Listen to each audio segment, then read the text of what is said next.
जय हिंद दोस्तों आज के सेशन में हम डिस्कस करेंगे 28 फरवरी से 5 मार्च के बीच में जो द हिंदू न्यूज़पेपर के एडिटोरियल्स हैं उनको हम आपके साथ डिस्कस करेंगे, पूरे वीक के एडिटोरियल्स को। एक बार पहले देख लेते हैं कौन कौन से एडिटोरियल्स आए हैं। 28 फरवरी को the anatomy of India's Ukraine dilemma.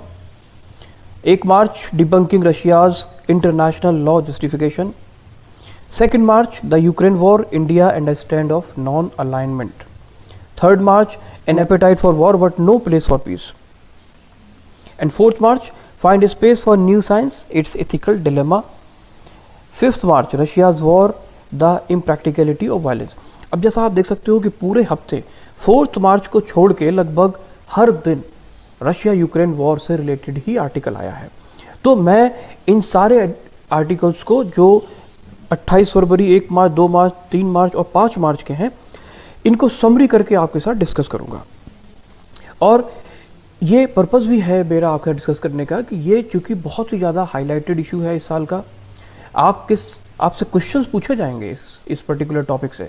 लेकिन जैसा कि आप जानते हो कि यूपीएससी डायरेक्ट क्वेश्चन नहीं पूछता, यूपीएससी अप्लाइड नेचर के क्वेश्चन पूछता है। उसके लिए ज़रूरी है कि आपके फंडामेंटल्स और आपका बैकग्राउंड इन सारे इस पूरे इशू से, ये जो पूरा एपिसोड है रशिया यूक्रेन का, आपकी क्लैरिटी अच्छी हो, जिससे कि वो जिस तरह से भी क्वेश्चन को ट्विस्ट करें आप उसको अटेंड कर सकें, रिप्लाई कर सकें। इसलिए हम इसको फंडामेंटली समझेंगे और जिस पे जो और भी इसमें थ्रेड्स रिलेटेड है, कनेक्टेड है इस पर्टिकुलर इशू से, उनको भी डिस्कस करेंगे। मेरा ये वीडियो बनाने का पर्पस उन सारे कैंडिडेट्स की हेल्प करना भी है जो किसी भी कारण से पूरे हफ्ते में एडिटोरियल नहीं पढ़ पाते हैं। स्पेशली वो कैंडिडेट जो जॉब में है, जॉब के साथ यूपीएससी एग्जाम्स की तैयारी कर रहे हैं, तो जनरली वो कई बार ऐसा होता है कि वो एडिटोरियल नहीं पढ़ पाते हैं। दोस्तों मैंने भी अपने यूपीएससी एग्जाम्स की तैयारी जॉब के साथ ही की है, तो मैं ये अच्छी तरह समझ सकता हूँ कि किस तरह से टाइम की क्राइसिस हो जाती है और एडिटोरियल कई बार इग्नोर हो जाता है। तो मैं ये हफ्ते भर का एडिटोरियल आपके लिए लाया हूँ, इसकी समरी है। अगर आप इस वीडियो को सुन लेते हैं, समझ लेते हैं, तो आपको फिर एडिटोरियल अगर आप नहीं पढ़ पाए हैं तो किसी तरह का लॉस आपका नहीं होगा। लेकिन ज़रूरी है कि आप इस वीडियो को पूरा देखें, अच्छे से देखें और जुड़े रहें और समझें इशू को, जिससे कि आपकी वाइड स्प्रेड अंडरस्टैंडिंग इस टॉपिक से रिलेटेड हो जाए। अब इसमें देखने वाली बात यह है कि 4 मार्च को एक ही टॉपिक जो डिफरेंट आया इस हफ्ते में, वो है 4 मार्च का find a space for new science it ethical dilemmas. अभी चूंकि यूक्रेन रशिया का जो टॉपिक है वो इतना ज़्यादा हाईलाइटेड है कि सारा फोकस अटेंशन उसी पे लगा हुआ है, मीडिया का और सभी का। लेकिन इस बीच में कुछ मेडिकल साइंस में कुछ बहुत ही माइलस्टोन अचीवमेंट्स, एक्सपेरिमेंट्स भी हुए हैं, उससे लोगों की नज़र हटी हुई है। इसलिए मैंने स्पेसिफिकली इस आर्टिकल को इंक्लूड किया है इस आज के डिस्कशन में। ये जानना आपके लिए ज़रूरी है, इसको हम डिस्कस करेंगे। तो दोस्तों इस पूरे इशू को जो यूक्रेन रशिया है, इसको मैंने कुछ क्वेश्चंस पे डिवाइड किया है। इन क्वेश्चंस को आप समझ लें तो इससे आपकी पेरिफेरी डिफाइन हो जाएगी। फिर हम डिस्कशन शुरू करेंगे कि what are the reasons which led to this war and what is the historical background.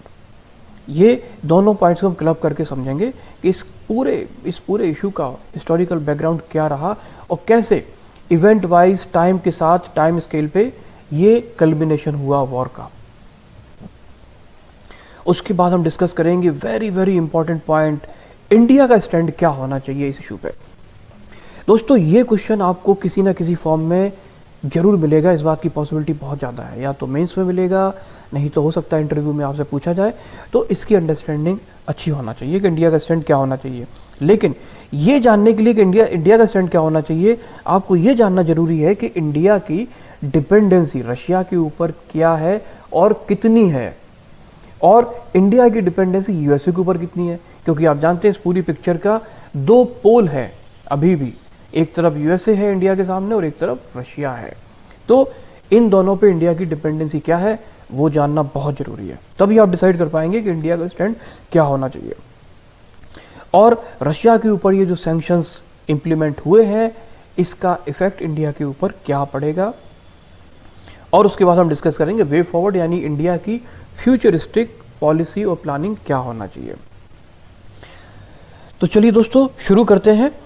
देखिए ये कहानी शुरू होती है वर्ल्ड वॉर 2 के बाद। वर्ल्ड वॉर 2 के बाद पूरा वर्ल्ड, पूरी दुनिया बाईपोलर हो गई, 2 पोल में डिवाइड हो गई। एक पोल पे यूएसए और दूसरे पोल पे यूएसएसआर। और ये वो सिचुएशन थी जब लगभग हर कंट्री को किसी एक कंट्री के साथ अलाइनमेंट करना जरूरी हो गया था, क्योंकि ये वर्ल्ड की दो सुपर पावर थी। ये दो सुपर पावर थी और ये एक दूसरे को डोमिनेट करने में, अपनी सुपरमेसी प्रूव करने के ये सारे हथकंडे अपनाती थी।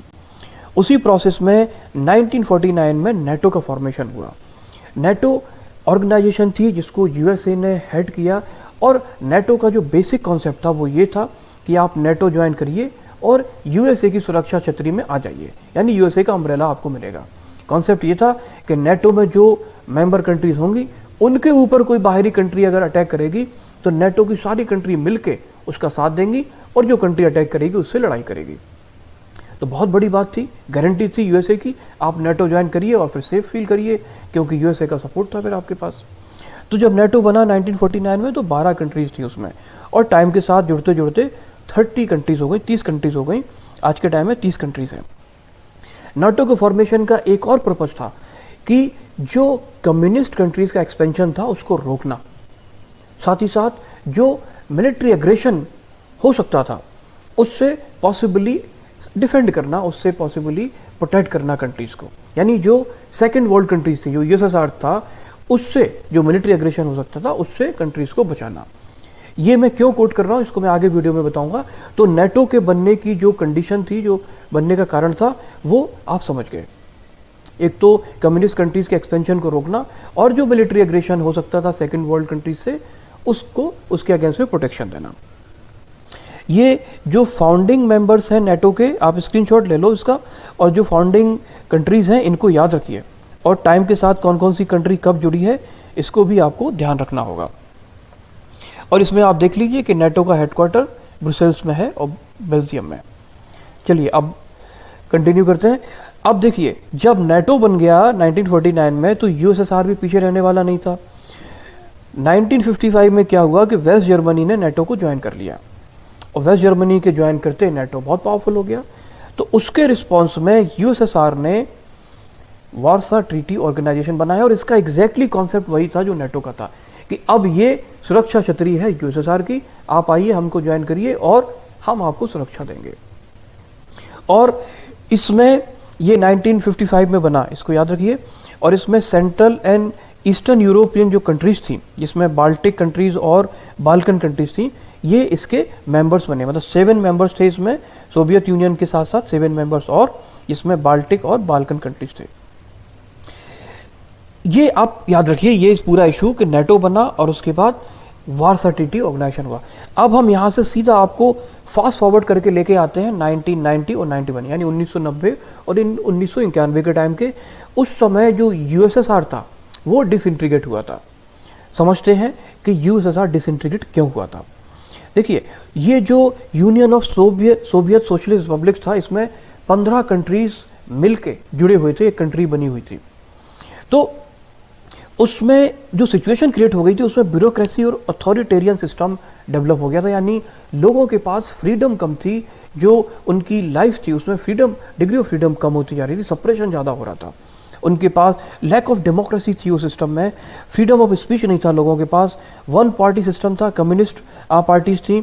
और ये जो कम्युनिस्ट सिस्टम था, दीज वे are not accountable to the people. और ये पूरे जो यूएसएसआर था, जो पूरा ग्रुप था कंट्रीज का, इसमें रशिया का डोमिनेंस था, और रशिया का डोमिनेंस था, और रशिया निगलेक्ट करता था बाकी रिपब्लिक्स को, क्योंकि रशिया सबसे ज़्यादा पावरफुल था, वही मैग्नेट था, मतलब सेंटर रशिया ही था। और उस समय चूंकि कोल्ड वॉर का टाइम था, मैक्सिमम एक्सपेंडिचर होता था डिफेंस में, और इंफ्रास्ट्रक्चर और टेक्नोलॉजी इग्नोर होती थी। इसी कारण से समय के साथ धीमे धीमे डिसकंटेंट पैदा हुआ लोगों के अंदर, और स्ट्रेसेस जनरेट हुए और रेवोल्यूशंस हुआ, और उसका रिजल्ट हुआ कि 90 और 91 में आके यूएसएसआर डिसइंटीग्रेट हो गई। यूएसएसआर डिसइंटीग्रेट हुआ, उसका कॉन्सिक्वेंस क्या हुआ? Fall of second world. इनको सेकेंड वर्ल्ड कंट्रीज कहा जाता था, ये खत्म हो गई। और ये जो कम्युनिस्ट रिजीम थी, जो कम्युनिस्ट कंट्रीज का एक्सपेंशन था, वो भी खत्म हो गया। कोल्ड वॉर खत्म हो गया, क्योंकि कोल्ड वॉर का जो बाईपोलर वर्ल्ड होने की वजह से कोल्ड वॉर चल रहा था, एक पोल गिर गया तो कोल्ड वॉर का भी एंड माना गया। और उसके बाद जो आर्म्स बनाने की, यानी वेपन्स बनाने की जो एक होड़ लगी हुई थी, एटम न्यूक्लियर वॉर आर्सेनल बनाने की जो होड़ लगी हुई थी, उसका भी एक टर्मिनेशन आ गया।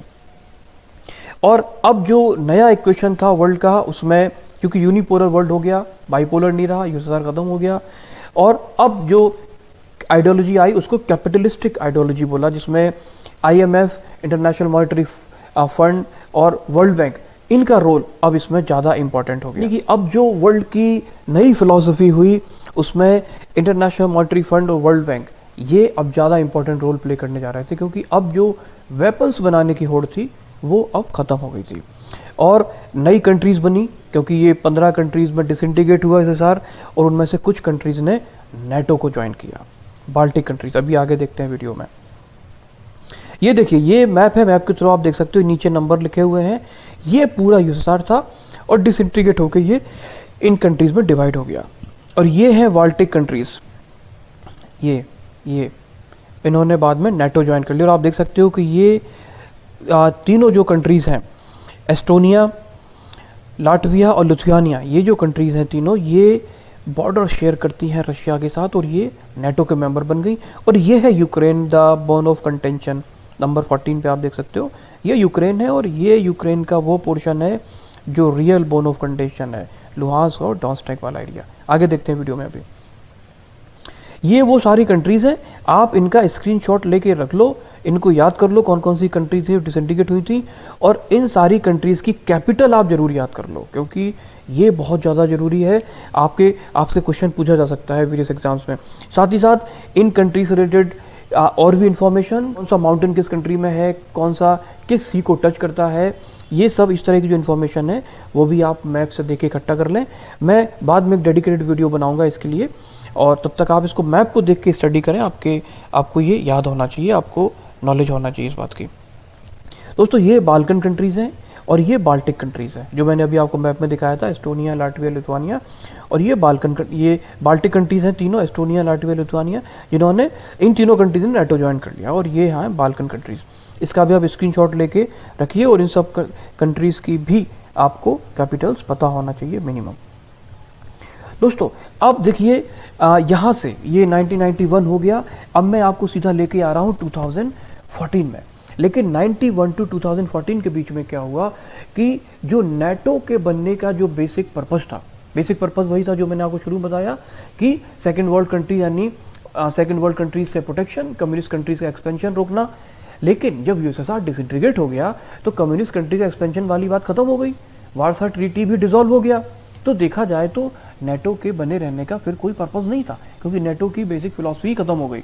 लेकिन नेटो ने कंटिन्यू किया, और कंटिन्यू भी किया, और साथ ही साथ यूएसएसआर से जो कंट्रीज डिसइंटीग्रेट हुई थी उन कंट्रीज को भी नेटो में ज्वाइन करा लिया, जो कि एक तरह से स्ट्रेटेजिक लॉस हुआ यूएसएसआर का, यानी रशिया का, सॉरी, और स्ट्रेटेजिक गेन हुआ नेटो का, या कहिए अमेरिका का, यूएसए का। अब मैं आपको लेके आता हूँ 2014 में। 2014 में क्या हुआ, उस समय जो प्रेसिडेंट थे विक्टर यानुकोविच, इन्होंने यूरोपियन यूनियन को ज्वाइन करने के लिए मना कर दिया था।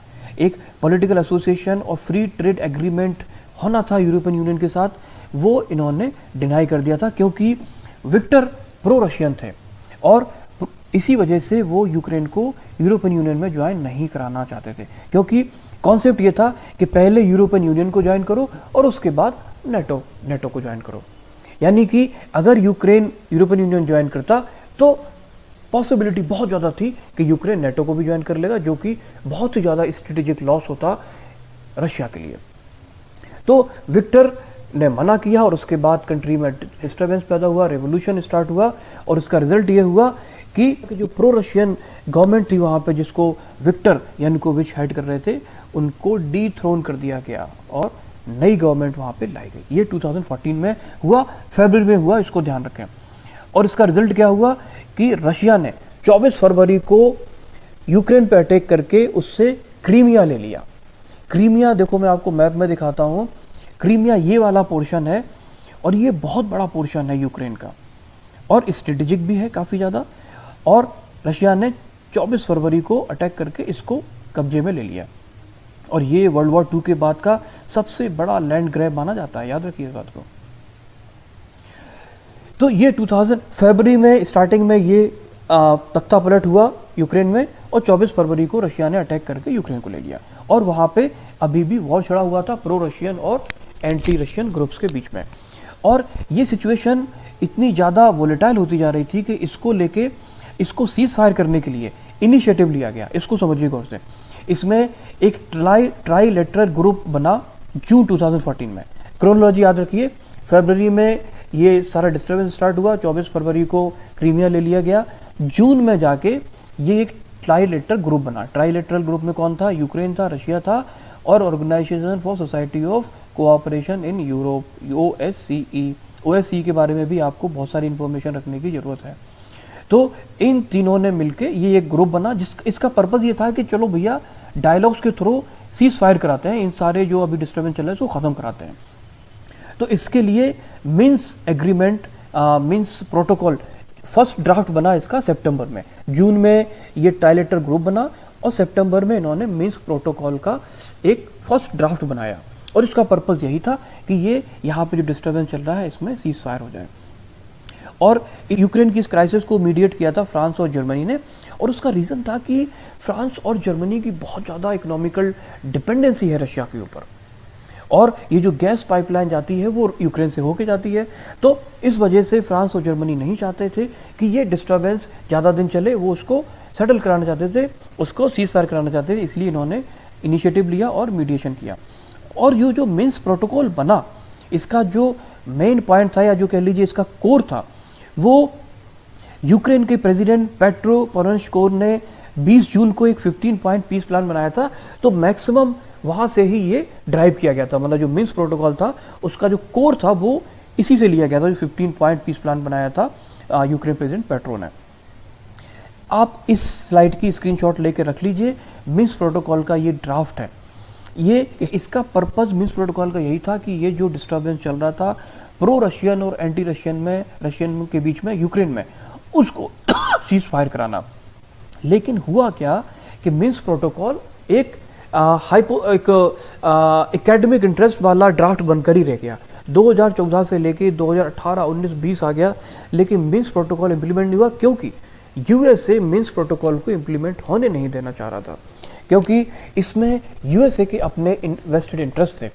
और ये चीज़ व्लादिमीर पुतिन अच्छी तरह से समझ गए, उनको क्लियर हो गया कि ये इसी तरह से सिचुएशन चलती रहेगी, इसका कोई वे आउट नहीं है, मिन्स्क प्रोटोकॉल एक्चुअली में इम्प्लीमेंट नहीं होगा। और यूएसए का जो वेस्टेड इंटरेस्ट था वो ये था कि वो यूक्रेन को अल्टीमेटली नेटो का मेंबर बनाना चाह रहा था। क्योंकि अगर आप इस चीज़ को देखिए, इस वीडियो स्लाइड को आप देखिए कि ये जो यूक्रेन का ये जो पोर्शन है, जो बर्न ऑफ कंडेंशन है, लुहांस्क और डोनेट्स्क, ये स्ट्रेटेजिकली आप देखिए बॉर्डर शेयर करता है रशिया के साथ। अब अगर मान लीजिए कि यूक्रेन जुड़ जाता है नेटो के साथ या नेटो को ज्वाइन कर लेता है, तो यूक्रेन का पूरा एक्सेस मिल जाएगा नेटो कंट्रीज़ को। अगर यूएसए को इसका एक्सेस मिल जाता है तो यूएसए क्या करेगा? सबसे पहले तो ये जो दोनों एरियाज़ हैं जहाँ पे कि प्रो रशियन पॉपुलेशन है, इनको पहले अपने कंट्रोल में लाएगा। तो जो इनका इंडिपेंडेंट रिपब्लिक का स्टेटस है, इसको वो डाइल्यूट करेगा। और उसके बाद जो क्रीमिया है, जिसको यूएसए ने जिसको रशिया ने अनेक्स कर लिया था 2014 में, उसको वापस लेगा। तो लुहांस्क और डोनेट्स्क ले लेगा और वहाँ क्रीमिया ले लेगा यूएसए। तो ये तो रशिया का बॉर्डर सिक्योरिटी बहुत ज़्यादा कंप्रोमाइज़ हो जाएगा, क्योंकि ये अनुमान लगाया जाता है कि लुहांस्क और डोनेट्स्क में अगर यहाँ से अगर कोई मिसाइल फायर होती है तो उसको 5 मिनट से भी कम लगेगा और वो मॉस्को को हिट करेगा। यानी कि अगर यहाँ पे यूएसए का एक्सेस हो गया और उसने मिसाइल सेंटर बना दिया तो रशिया की बॉर्डर सिक्योरिटी फुल्ली कंप्रोमाइज हो जानी है। तो जब यूक्रेन यूएसए का इंटरेस्ट था कि यूक्रेन नेटो को ज्वाइन करे, और इस बात को रशिया ने बहुत अच्छे से समझ लिया था, व्लादिमीर पुतिन ने बात को अच्छे से समझ लिया था कि यूएसए किसी भी तरीके से मिन्स्क प्रोटोकॉल को इम्प्लीमेंट नहीं होने देना चाहता है, मिन्स्क एग्रीमेंट को इम्प्लीमेंट नहीं होने देना चाहता है, और आज नहीं तो कल यूक्रेन नेटो को ज्वाइन कर लेगा और उससे रशिया की बॉर्डर सिक्योरिटी ब्रीच होगी, कंप्रोमाइज़ होगी। तो यहाँ तक अभी तक इस वीडियो में आपने ये हिस्टोरिकल रीज़न समझ लिया कि क्या रोल था यूएसए का, नेटो का, और रशिया के सामने क्या सिचुएशन थी जिसकी वजह से ये वॉर की कंडीशन बनी है। तो रशिया ने यूक्रेन पे अटैक किया है, तो इससे रशिया ने यूएन चार्टर का आर्टिकल 2 सब क्लॉज 4 ब्रीच किया है, जिसमें किसी दूसरी कंट्री की टेरिटोरियल इंटीग्रिटी और पॉलिटिकल इंडिपेंडेंस पे उन्होंने अटैक किया है। लेकिन रशिया ये बोलता है कि उसने इंटरनेशनल लॉ को वायलेट नहीं किया है, उसने इंटरनेशनल लॉ के दायरे में रह के ये काम किया है और इसमें उसने R2P यानी रिस्पॉन्सिबिलिटी टू प्रोटेक्ट जो लॉ है, इंटरनेशनल लॉ, उसको फॉलो किया है। कैसे फॉलो किया है उसको देखते हैं। R2P बोलता है, R2P दो लीगल रिस्पॉन्सिबिलिटी देता है कंट्रीज़ को कि वो अपने स्टेट के लोगों को प्रोटेक्ट कर सकते हैं और उनके लोग अगर किसी दूसरे स्टेट में रह रहे हैं तो उनको भी प्रोटेक्ट कर सकते हैं। किन किन केसेस में प्रोटेक्ट कर सकते हैं? इन 4 केसेस में, कि अगर वहाँ पे जेनोसाइड हो रहा हो, वॉर क्राइम हो रहा हो, crime against humanity and ethnic cleansing, ये अगर 4 केसेस होते हैं किसी भी कंट्री के जो लोग कहीं पर रह रहे हैं, तो कंट्री उसको हेल्प कर सकती है, सपोर्ट कर सकती है अपने लोगों का। रशिया का ये कहना है कि लुहांस्क और डोनेत्स्क में जो रशियन रह रहे हैं उन पे जेनोसाइड हो रहा है और जेनोसाइड को रोकने के लिए, अपने लोगों को प्रोटेक्ट करने के लिए, उनको सिक्योर करने के लिए रशिया ने अपनी फोर्स भेजी है पीस कीपिंग के लिए। यानी कि रशिया का मानना है कि उसने कोई भी इंटरनेशनल लॉ ब्रीच नहीं किया R2P यानी रिस्पॉन्सिबिलिटी टू प्रोटेक्ट के अंतर्गत, और यही कॉन्सेप्ट यूएसए ने भी कई बार फॉलो किया है और उसको यूएन का सपोर्ट मिला है। आप ये बात हुई रशिया के अटैक यूक्रेन पे। आप इसको याद रखें कि कौन सा आर्टिकल यूएन का ब्रीच होता है और R2P के तहत, यानी जो ये आर्टिकल 7 में, यूएन चार्टर के आर्टिकल 7 में ये चीज़ मेंशन्ड है कि अगर किसी भी कंट्री के सिटीजन्स, लोग किसी दूसरे स्टेट में रहते हैं और अगर उन पर जेनोसाइड होता है, वॉर क्राइम होता है, क्राइम अगेंस्ट ह्यूमैनिटी और इतने क्लींजिंग वाले केस बनते हैं, तो उस केस में कंट्री अपनी फोर्स को भेज सकती है उनको प्रोटेक्ट करने के लिए। अब हम समझते हैं इंडो यूएस रिलेशन को, बहुत इंपॉर्टेंट है। इंडो यूएस रिलेशन बहुत ही स्पेशल और प्रिविलेज स्ट्रेटेजिक पार्टनरशिप है और इसके 5 इंपॉर्टेंट पिलर हैं: politics, defence, civil nuclear energy, anti terrorism cooperation and space. अब बात करते हैं इंडिया की immense dependence on Russia in terms of defence. इसको अच्छे समझिए और ये जो मैं कुछ आपको फैक्ट्स बता रहा हूँ इससे ही आप समझ जाएंगे कि इंडिया की रशिया के ऊपर डिपेंडेंस कितनी ज़्यादा है इन टर्म्स ऑफ डिफेंस आर्म्स। 2000 से 2020 के बीच में अगर देखें तो 66.5% इंडिया के आर्म्स रशिया से इंपोर्ट हुए हैं और इस पीरियड में इंडिया ने टोटल $53.85 बिलियन खर्चा किया है, जिसमें से 35.85 रशिया को गया है। S-400 air defence missile system, ये हमारा रशिया से हमने लिया है और ये S-400 air defence missile system है, ये हमने लगा रखा है पंजाब में, जिससे कि अगर किसी तरह का अटैक होता है चाइना और पाकिस्तान से, उसको प्रोटेक्ट करने के लिए। S-400 इंजन कितना इंपॉर्टेंट है आप समझ सकते हो। इसके बारे में थोड़ा सा जानते हैं। ये एक mobile surface to air missile system यानी कि SAM सिस्टम होता है।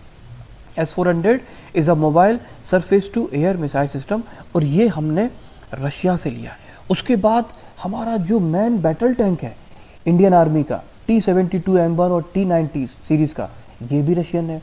हमारा जो एयरक्राफ्ट कैरियर है, कंट्री का एकमात्र एयरक्राफ्ट कैरियर है, ये रशिया का सोवियत एरा का शिप है जिसको रिफर्बिश करके इंडिया को दिया गया है और इसके जो कॉम्प्लीमेंट है ground and fighter attack aircraft, ये रशिया में बने हैं और इंडिया इसको लाइसेंस पे मैन्युफैक्चर करता है, यानी लाइसेंस इंडिया ने ले रखा है रशिया से इनको मैन्युफैक्चर करने के लिए। इंडिया की नेवी में जो 10 गाइडेड मिसाइल डिस्ट्रॉयर हैं उसमें से 4 रशियन हैं। इंडिया के पास 17 फ्रिगेट्स हैं यानी कि वॉरशिप, उनमें से 6 रशियन हैं। हमारे पास एकमात्र न्यूक्लियर पावर्ड सबमरीन है, वो भी रशिया की है। हमारे जो मेजॉरिटी एयरक्राफ्ट हैं IF-2930 फाइटर स्क्वाड्रन, ये ऑपरेट होते हैं रशियन एयरक्राफ्ट से।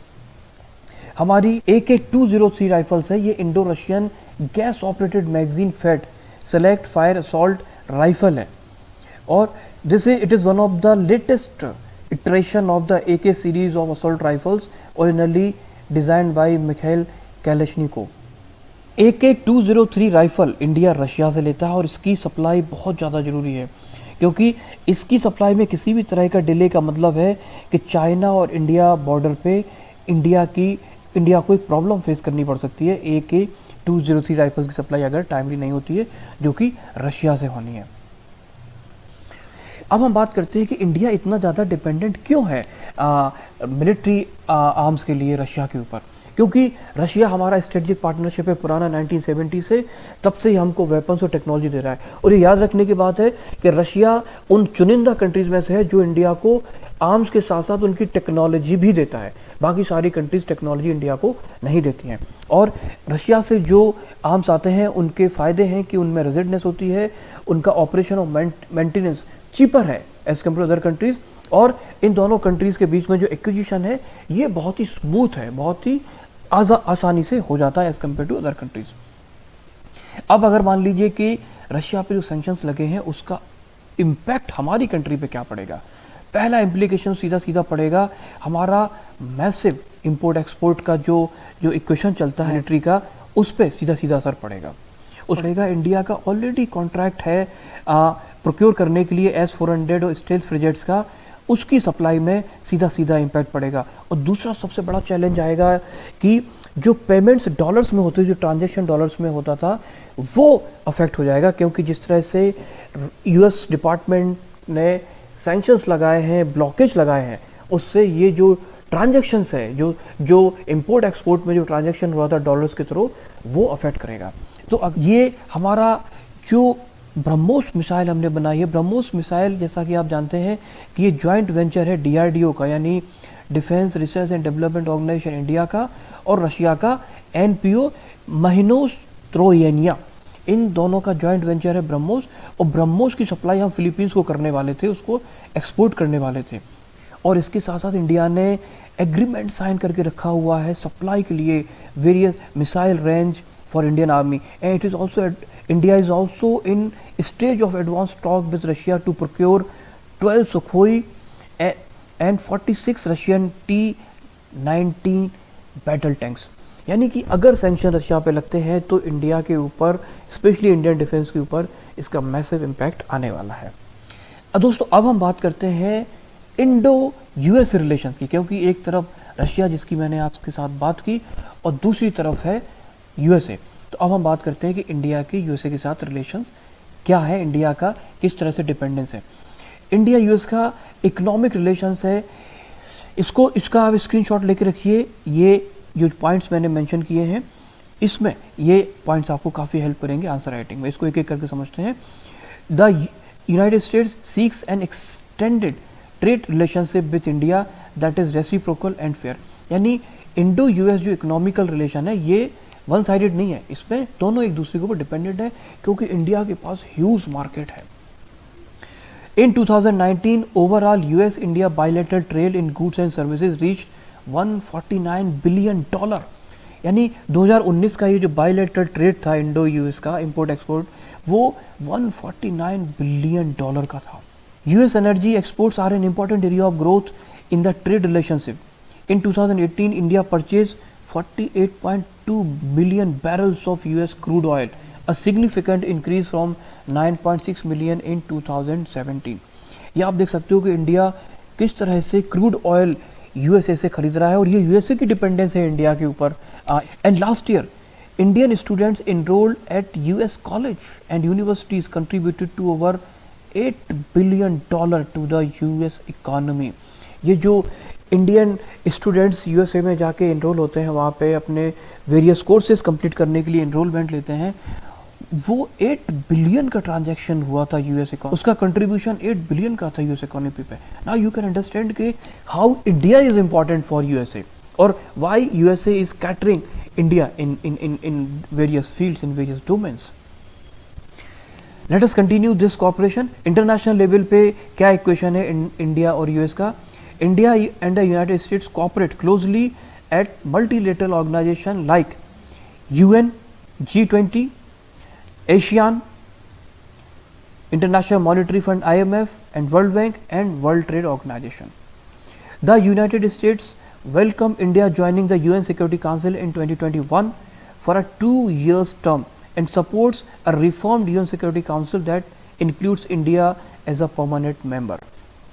2021 में यूएसए ने इंडिया को 2 साल के लिए यूएन सिक्योरिटी काउंसिल में मेंबरशिप के लिए इंडिया को ज्वाइन करवाया। और ये यूएन सिक्योरिटी काउंसिल में ज्वाइन करने इंडिया का लॉन्ग अवेटेड एजेंडा रहा है, जिसमें कि यूएसए ने बहुत हेल्प की है इंडिया की यूएन सिक्योरिटी काउंसिल में मेंबर बनने के लिए। इसकी 2 साल की मेंबरशिप इंडिया को अब मिली है। और यूएसए इंडिया को यूएन सिक्योरिटी काउंसिल का परमानेंट मेंबर बनाने के लिए भी इंडिया का मैसिव सपोर्ट कर रहा है। India is an ASEAN dialogue partner, an organization for economic cooperation and development partner, and an observer to the Organization of American States. India is also a member of the Indian Ocean Rim Association (IORA), at which the United States is a dialogue partner. In 2019, the United States joined India's Coalition for Disaster Resilient Infrastructure to expand cooperation on sustainable infrastructure in the Indo-Pacific region. जो international level पे या economical level पे USA India को support करता है, उसका एक बहुत बड़ा रीज़न है कि only India can match China's vast population, and only India can provide the low cost labour and deep base of world class technical talent. The United States and India have strong political, cultural and linguistic affinities, and both nations see China as a military and geopolitical rival. ये बहुत important point है। Indo US relation का एक बहुत बड़ा reason है China as a threat. ये एक बहुत बड़ा रीज़न है क्योंकि चाइना एक मिलिट्री थ्रेट है और जियोपॉलिटिकल राइवल है इंडिया के लिए भी।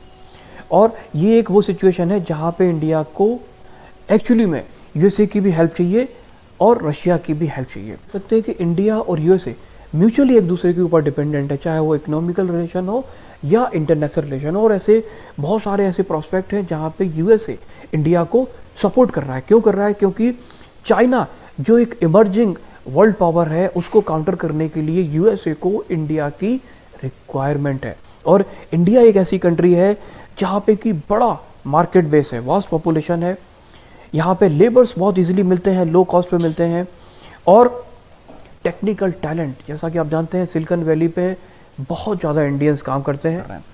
तो ये जो एक इंडिया इसकी रिलेशनशिप है जो बहुत ही स्ट्रॉन्ग है, पॉलिटिकल, कल्चरल और लिंग्विस्टिक, और ये अभी टाइम के साथ रिसेंटली ये रिलेशनशिप इम्प्रूव हुई है। ये इंडो यूएस रिलेशनशिप है जो टाइम के साथ अभी रिसेंटली इम्प्रूव होनी शुरू हुई है, और जो भी इम्प्रूवमेंट हुआ है वो रिसेंटली हुआ है। तो इंडिया के सामने एक ये भी चैलेंज है कि ये जो इम्प्रूव्ड रिलेशनशिप है यूएसए के साथ वो भी अफेक्ट ना हो। दोस्तों, अब हम समझते हैं कि इंडिया का स्टैंड इस पूरे इशू में क्या होना चाहिए। 2 मार्च के आर्टिकल में इसको कवर किया था चिन्मय आर गरे खान ने। इसको हम अच्छे समझते हैं। मैं इसको रीड आउट करूँगा क्योंकि इसका जो कंटेंट है ये काफ़ी ज़्यादा वेल रिटन कंटेंट है। आप इसको यूज़ कर सकते हैं अपने एग्ज़ाम के लिए। मैं इसको यहाँ से रीड करूँगा। Challenging for India. India is in a difficult position.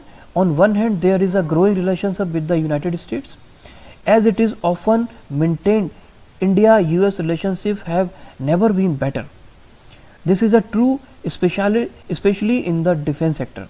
Much is also made of the famous Quad, India, the United States, Australia and Japan, which is essentially an arrangement to contain China. How that helps India? The only one in the Quad helping a territorial dispute with China, it is not clear. देखिए, first part है जिसमें author बता रहे हैं कि India के सामने challenge तो है क्योंकि एक तरफ इंडो यूएस रिलेशन है जो अभी रिसेंटली ही इम्प्रूव होना शुरू हुआ है, और इंडिया नहीं चाहता कि यूएस के साथ जो इंडिया की ग्रोइंग रिलेशनशिप है वो किसी भी तरह से अफेक्ट हो। और जो क्वाड फॉर्मेशन हुआ है, जो क्वाड्रिलेटरल फॉर्म हुआ है इंडिया, यूएसए, ऑस्ट्रेलिया और जापान का पैसिफिक ओशन में चाइना को काउंटर करने के लिए, ये भी इंडिया के लिए काफ़ी ज़्यादा स्ट्रेटेजिकली इंपॉर्टेंट है। तो एक तरफ तो यूएसए है जिसकी ये इंपॉर्टेंस है, and on the other hand there is Russia with whom we having a long standing history of friendship, which is still our principal source of military hardware and which is willing more than other countries to share the technology involved. Russia has also helped us out in United Nations on many occasions. One can hardly forget how they stalled the action in the UN for several days at the time of 1971 Bangladesh war to enable us to finish the job. We might need Russian support in future as well, as and when Pakistan, fully backed by China, bring up the Kashmir issue in the Nash World Organization. देखिए, जहाँ Russia है, जहाँ जिसके ऊपर हमारी military की dependence, military hardware की dependence बहुत ज़्यादा है, और रशिया उन चुनिंदा कंट्रीज़ में है जो हमको टेक्नोलॉजी भी ट्रांसफ़र करती है। साथ ही साथ यूएन के बहुत सारे प्लेटफॉर्म पे हमेशा रशिया ने इंडिया को ओपन सपोर्ट किया है। स्पेशली 1971 का जो बांग्लादेश के साथ जो वॉर हुआ था, इंडो पाकिस्तान जो वॉर हुआ था, जिसमें बांग्लादेश फॉर्म हुआ था, उसमें इंडिया के ऊपर बहुत सारे सैंक्शंस लगने वाले थे, बहुत सारे एक्शंस होने वाले थे, लेकिन रशिया ने अपने सिंगल हैंडेडली उसको कई दिन तक डिले करके रखा था, जिससे कि इंडिया अपना ये काम कंप्लीट कर ले, और उसके बाद ये जो पूरा प्रोसेस है वो टॉक में कन्वर्ट हो जाएगा। और फ्यूचर में भी कभी भी अगर चाइना बैक करता है पाकिस्तान को, या कश्मीर का इशू आता है किसी भी वर्ल्ड प्लेटफॉर्म पे, उसमें इंडिया को रशिया का सपोर्ट हमेशा लगेगा, हमेशा उसकी ज़रूरत पड़ेगी। Under the circumstances the government had done well bye maintaining a kind of neutral position. अब समझिए कि इंडिया ने अभी तक जो एक न्यूट्रल पोजीशन ले रखा है, ये कहीं ना कहीं इंडिया के लिए बेस्ट पॉसिबल ऑप्शन है, क्योंकि एक तरफ यूएसए है और एक तरफ रशिया है, दोनों के साथ बैलेंस इंडिया को स्ट्राइक करना है। In a demonstration of the classical Nehruvian policy of non-alignment, India ने अभी तक जो अपना स्टैंड रखा है न्यूट्रल, वो नेहरू जी के टाइम पे जो नॉन अलाइनमेंट का जो इंडिया ने कॉन्सेप्ट अडॉप्ट किया था, उसके बेसिस पे हमने अभी तक अपना न्यूट्रल स्टैंड रखा है। यानी अगर इंडिया ने अपना न्यूट्रल स्टैंड रखा है तो ये कहीं से इंडिया के इंटरेस्ट को हर्ट नहीं करता, चाहे वो रशिया की बात हो या यूएसए की, क्योंकि हम तो नॉन अलाइनमेंट फॉलो कर रहे हैं 1950 से। तो हम इस बात को हमेशा डिफेंड कर सकते हैं कि हमने कभी भी इस तरह के केस में अलाइनमेंट नहीं लिया, और उसी को फॉलो करते हुए आज भी हम न्यूट्रल स्टैंड को फॉलो कर रहे हैं। There are influential voices in India that speak decisively of non alignment, but India is precisely what we are witnessing the government do.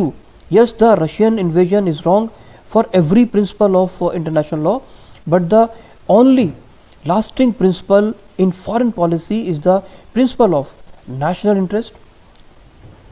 देखिए, वॉर किसी भी तरीके से जस्टिफाई नहीं हो सकता, वॉर हमेशा गलत होता है, क्योंकि इससे नुकसान होता है कंट्रीज़ का, जहाँ प्रीसियस लाइफ का लॉस होता है। साथ ही साथ वहाँ पे जिस कंट्री के ऊपर जो कंट्री वॉर में इन्वॉल्व होती हैं, उनका जो इकोनॉमिकल डेवलपमेंट होता है वो कई साल पीछे चला जाता है। But the only lasting principle in foreign policy is the principle of national interest. सारी बातें अपनी जगह पे सही हैं, लेकिन उसके साथ साथ हमारे हर कंट्री का जो नेशनल इंटरेस्ट है वो फोरमोस्ट होता है। Jawaharlal Nehru even called it a selfish policy. National interest will always Trump principles, and that is what कि फॉरेन पॉलिसी में जो सबसे ज़्यादा इम्पॉर्टेंट, सबसे ज़्यादा क्रिटिकल पॉइंट है वो है हमारा national interest. Jawaharlal Nehru even called it a selfish policy. उन्होंने नॉन अलाइनमेंट को सेल्फिश पॉलिसी बोला था, लेकिन वो जस्टिफाइड है, क्योंकि national interest will always Trump principles. National interest हमेशा सारे प्रिंसिपल्स से ऊपर ही रहेगा, सबसे ज़्यादा इंपॉर्टेंट रहेगा।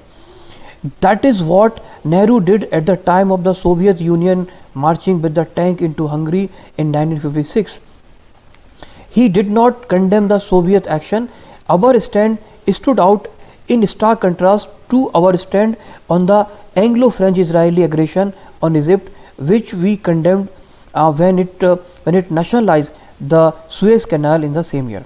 However, if the war continues, resulting in large number of civilian casualties, and given the nuclear alert Belarus is renouncing of new non-nuclear status, the indiscriminate bombing of major cities will all make it extremely difficult for us, India, to maintain a non-aligned position. It will be extremely difficult for India to maintain the non-alignment position for India.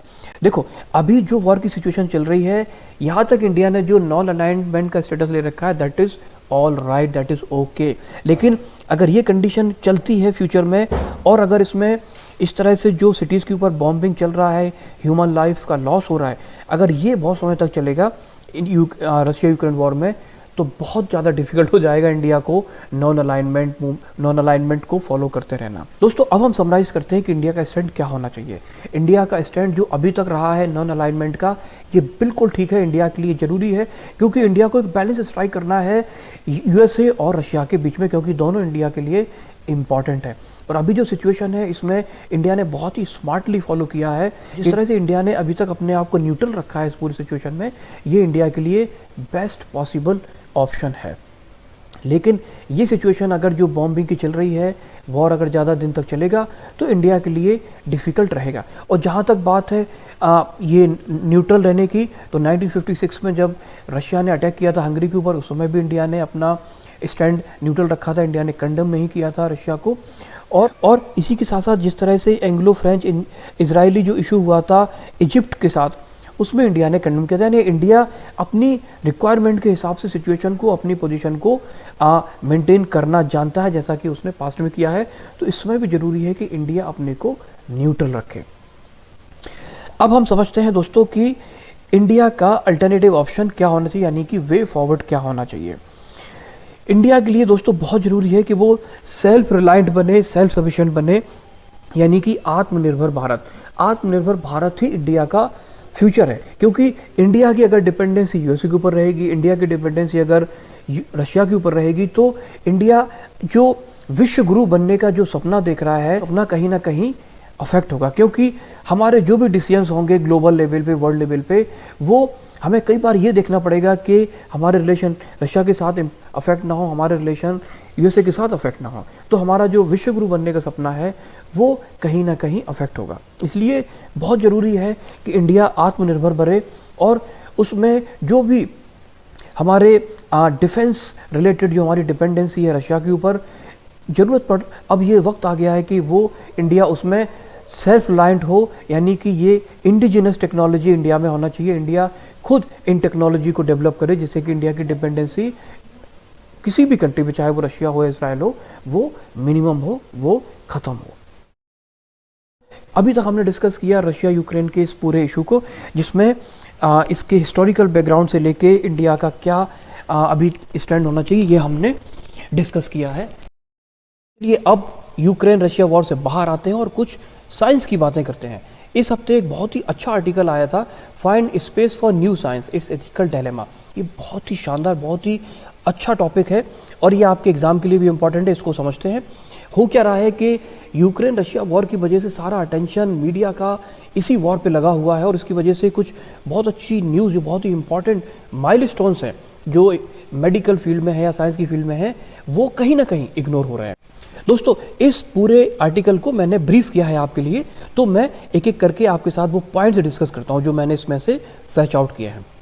देखिए, recently अभी 3 बड़े milestone medical experiment हुए हैं। एक हुआ है New York में, जिसमें एक एनिमल की किडनी एक इंसान यानी ह्यूमन बॉडी में लगाई, और जो कि सक्सेसफुल रही। जब ट्रांसप्लांटेशन हुआ किडनी का, एक एनिमल की बॉडी से लिया और उसको ह्यूमन बॉडी में फिक्स किया, और वो सक्सेसफुल रहा। इसी तरह अमेरिका में ही मैरीलैंड यूनिवर्सिटी में एक ह्यूमन बॉडी में एक एनिमल का हार्ट लगाया गया, यानी कि ये हार्ट को ट्रांसप्लांट किया, वो भी सक्सेसफुल रहा। यानी एनिमल ऑर्गन्स ह्यूमन बॉडी में सक्सेसफुली ऑपरेट हुए, यानी एक किडनी और एक हार्ट सक्सेसफुली, जो एनिमल ऑर्गन्स थे ह्यूमन बॉडी में सक्सेसफुली। और तीसरा इंपॉर्टेंट न्यूज़ रहा कि एक जर्मन डॉक्टर ने जीनो ट्रांसप्लांटेशन के लिए एक जीनो ट्रांसप्लांट फॉर्म डेवलप करने का कंफर्मेशन दिया है। यानी कि इस फार्म में और जो एनिमल ऑर्गन्स होंगे उनको जेनेटिकली मॉडिफाई करके रेडी रखा जाएगा ह्यूमन बॉडी में ट्रांसप्लांट करने के लिए। तो आपको मैं ब्रीफ में बता देता हूँ कि ये जीनो ट्रांसप्लांटेशन क्या होता है। जीनो ट्रांसप्लांटेशन हेट्रोलियस ट्रांसप्लांट, यानी कि एक स्पीसीज से दूसरी स्पीसीज में ऑर्गन्स लगाना। जैसे जनरली आपने क्या देखा होगा कि अगर ह्यूमन बॉडी में कोई ऑर्गन ट्रांसप्लांट करना है तो वो किसी दूसरे ह्यूमन की बॉडी से लेके लगाया जाता है, चाहे किडनी हो, हार्ट हो या आईज हो। लेकिन इस पर्टिकुलर टेक्नोलॉजी में आप एनिमल बॉडी से भी ऑर्गन्स लेके ह्यूमन बॉडीज में लगा सकते हैं, जेनेटिकली मॉडिफाई करके। इसको जीनो ट्रांसप्लांटेशन बोलते हैं। अब ये जो है ये एक बहुत ही माइलस्टोन और रेवोल्यूशन हो सकता है, क्योंकि ह्यूमन बॉडी कई बार ह्यूमन ऑर्गन्स अवेलेबल नहीं होते हैं और बहुत ही क्रिटिकल सिचुएशन में ह्यूमन बॉडी होती है और हम इंसान को नहीं बचा पाते हैं क्योंकि ऑर्गन्स अवेलेबल नहीं होते हैं।